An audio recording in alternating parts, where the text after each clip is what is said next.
Hello there, ladies and gentlemen. Horse here, and today I'm going to be doing some more of the Starfall lore. This time I'm going to be starting off with Camp Targon, which is Chapter 2. Jinx slips a floppy sun hat on as she ambles down from the bus. She had insisting on wearing her bathing suit on the ride over. The obnoxiously loud colours of her bikini are tempered only by the sheer cover-up billowing behind her in the breeze. "Alright, nerds," she sighs. "I'm gonna find the pool. Time for some cannonballs." "It's a lake," Poppy corrects her while carefully watching the bus driver unload our gear into the patch of grass. "Whatever, short stack." Jinx grabs a tote bag graffitied with hand-drawn stars and oversized guns from the top of the pile. As she passes Lulu, Jinx tugs on the real butterfly bow in Lulu's hair. "See you later, loops." I look at Poppy. She didn't actually bring a cannon, did she? Poppy shrugs. Do you really think she could keep her mouth shut about it if she did? I'm about to call after Jinx and insist she stay with the group when I hear a groan behind me. I watch as the bus driver pulls out the last bag, his arms quivering with the effort.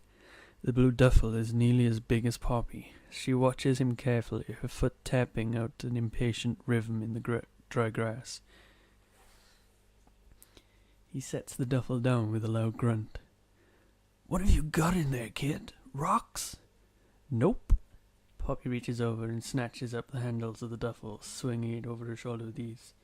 She flashes a toothy, satisfied grin at the bus driver. "A hammer." Poppy gives me the same smile. I'm sure, remembering the challenge I gave everyone before we left, that we were here to blend in and hang out, be normal. She grabs the handle of Jinx's forgotten wheeled bag and nudges Lulu gently. "Come on, Lulu.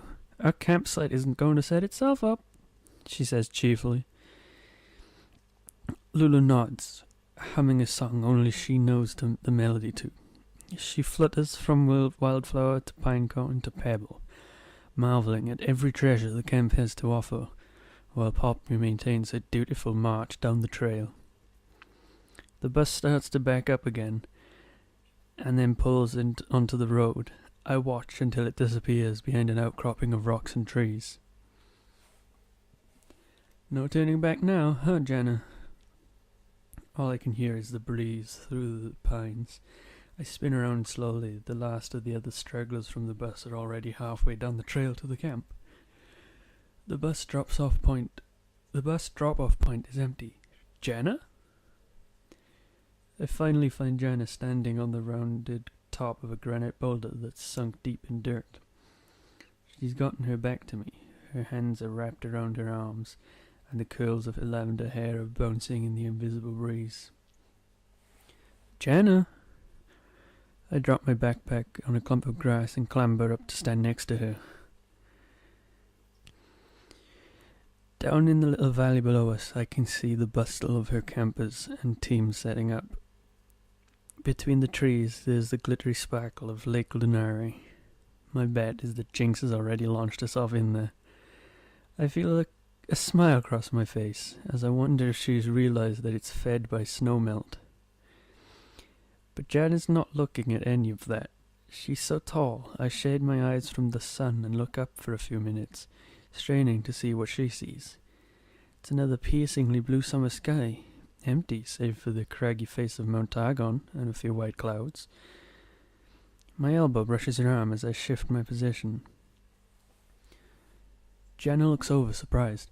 "Oh, hi," she says, like I haven't been standing next to her for the last 5 minutes. She smiles, but I can tell that she is still worried about whatever it is that's been bothering her. She looks over to where the bus dropped us off. Where did everyone go?"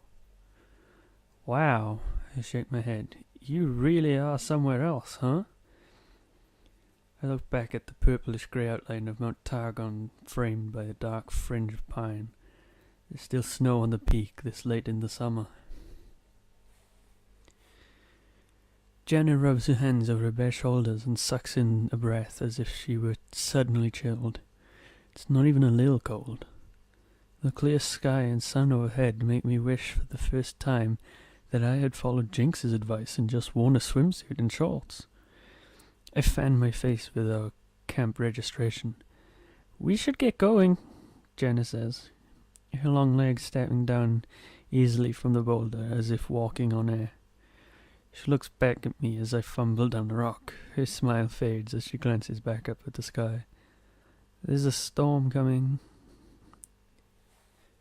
"What?" I try and look back at the sky, but my foot slips on the pocket of loose gravel and the roundness of the rock. As usual, too many things at once. I sit down hard in a puff of dust, the back of my leg scraping on the rock. "Ow!" I wince at the sting. Just what I need. Lulu, Poppy, and Jinx blown to the corners of the camp. Janet feeling like she's on another planet. Another intrepid leader is going to be taken out by her own left foot. 2 left feet. "Fantastic," I mumble into my hand as I rub my face.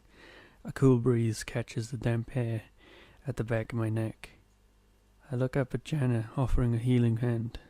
"Nope," I say. I manage a smile. "I'm fine.